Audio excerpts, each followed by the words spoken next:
দলের শীর্ষ নেতাদের সঙ্গে জরুরি বৈঠকে বসতে যাচ্ছেন বিএনপি চেয়ারম্যান ও প্রধানমন্ত্রী তারেক রহমান। এই বৈঠকেই রাষ্ট্রপতি পদে দলের প্রার্থী চূড়ান্ত করা হতে পারে। দুপুরে গুলশান কার্যালয়ে এক বৈঠক হবার কথা রয়েছে। স্থায়ী কমিটির বৈঠক শেষে আনুষ্ঠানিকভাবে বিএনপির মনোনীত প্রার্থীর নাম ঘোষণা করা হতে পারে। এরপর নির্বাচন কমিশনে মনোনয়নপত্র জমা দেওয়ার কথা রয়েছে। আজ রাষ্ট্রপতি নির্বাচনের মনোনয়নপত্র জমা দেওয়ার শেষ দিন।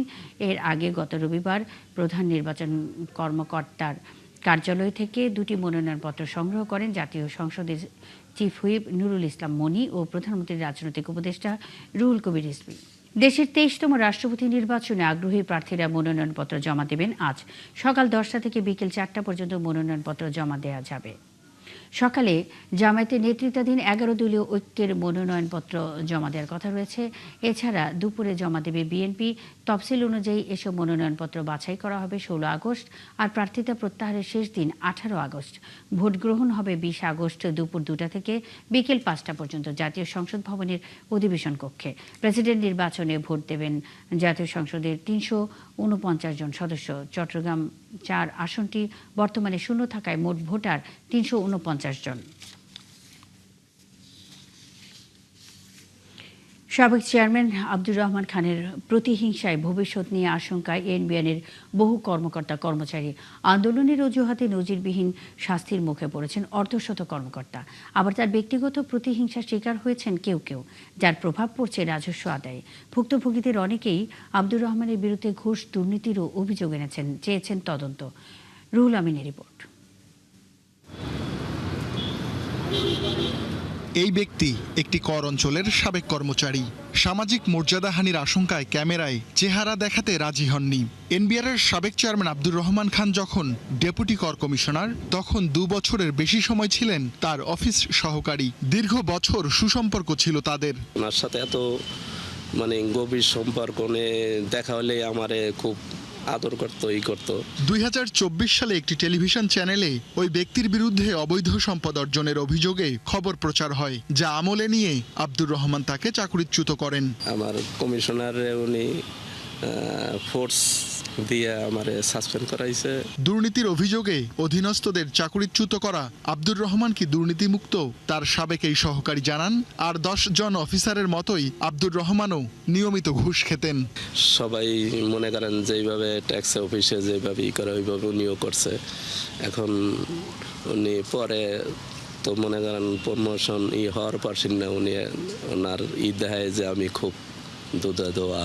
এসিটি থেকে ডিসিটি প্রমোশন পাওয়ার পর আমার সার্কেল আসছে। সে সময় তো মনে করেন সবকিছুই এমনি করতো, লেনদেন করত। সুসম্পর্ক থাকা সত্ত্বেও একটি সংবাদ আমলে নিয়ে আব্দুর রহমান কেন একজন কর্মচারীকে চাকরিচ্যুত করেন, এমন প্রশ্নের উত্তর জানতে কর অঞ্চলটির একাধিক কর্মকর্তার সঙ্গে কথা হয় প্রতিবেদকের। তাদের ধারণা, অতীত জানাই কাল হয়েছে সেই কর্মচারীর জন্য। আব্দুর রহমানের প্রতিহিংসার শিকার হয়েছেন আরও বহু কর্মকর্তা কর্মচারী। তাদেরই একজন বিসিএস ২৯ ব্যাচের কর্মকর্তা, দ্বিতীয় সচিব আব্দুল আহাদ। ২০২৪ সালে সেপ্টেম্বরে উচ্চশিক্ষার জন্য যুক্তরাজ্যে পাড়ি জমান। লেখাপড়া শেষে নিয়ম মেনে কর্মস্থলে যোগ দেন তিনি, কিন্তু তার বিরুদ্ধে পলায়নের অভিযোগ আনা হয়। উনি শুনানিতে আমার পাসপোর্ট, বোর্ডিং পাস ইত্যাদি চেয়েছেন, যেটা আসলে বিচারিক কর্তৃপক্ষের এখতিয়ারের মধ্যে পড়ে না। তাছাড়াও ৪ বার শুনানির তারিখ পরিবর্তন করেছেন। এছাড়া আমার জবাব ওনারা গ্রহণ করতে চাননি, এই মর্মে আমার কাছে প্রমাণাদি রয়েছে। তদন্তে নির্দোষ প্রমাণ হওয়ার পরও আদেশে এই কর্মকর্তাকে সতর্ক করেন আব্দুর রহমান। আমি যোগদান করেছি, এটা তাদেরকে প্রমাণ দেওয়ার পর তারা শেষ পর্যন্ত আমাকে অভিযোগ প্রত্যাহার করে নিয়েছে। আবার সেই সাথে আমাকে সতর্ক করলো। কিসের সতর্ক বা কী আচরণে সতর্ক হবে সেটা আসলে কথা উল্লেখ করেনি।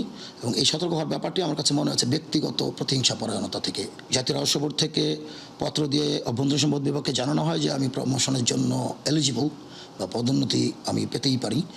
তারপরেও আমাকে কোনো কিছু না জানিয়েই পদোন্নতি বঞ্চিত করা হয় পরপর ২ বার। ২৪ সালের শেষের দিকে একবার, আর এই ২০২৬ সালের প্রথম দিকে।